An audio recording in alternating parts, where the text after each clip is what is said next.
Hello guys. So మీరైతే egg fried rice ఎలా చేసుకుంటారో కమెంట్ సెక్షన్లో కమెంట్ చేయండి. మేమైతే చాలా సింపుల్గా చేసేసుకుంటాము.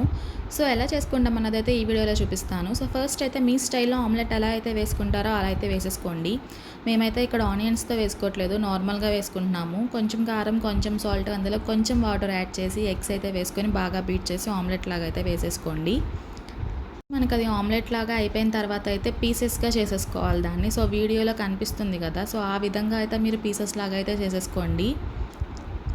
బాగా అట్లా అట్లా అనేస్తుంటే అదే పీసెస్ లాగా అయిపోయింది గైస్. సో నెక్స్ట్ అలా పీసెస్ లాగా అయిపోయిన తర్వాత అయితే ఆల్రెడీ కుక్ చేసి పెట్టుకున్న రైస్ ఉంటుంది కదా, సో మీకు ఎంత క్వాంటిటీ ఆఫ్ రైస్ కావాలో అంత క్వాంటిటీ ఆఫ్ రైస్ అయితే యాడ్ చేసేసుకోండి. రైస్ అయితే అలా గడ్డలుగా వేసుకోకండి, సో అలా చిదిమేసుకోండి.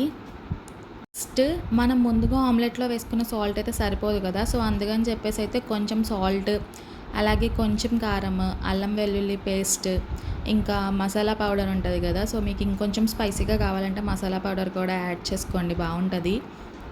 అలాగే కొత్తిమీర కూడా యాడ్ చేసేసుకొని ఒక 5 మినిట్స్ పాటు అయితే బాగా కలపండి.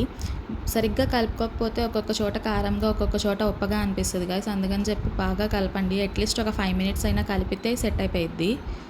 అంతే గైస్, రెడీ అయిపోయింది. చాలా సింపుల్గా చేసేసుకోవచ్చు ఎవరైనా సరే ఈజీగా. ఈ వీడియో మీకు నచ్చితే డెఫినెట్గా లైక్ చేయండి, షేర్ చేయండి, సబ్స్క్రైబ్ చేసేయండి. Bye guys.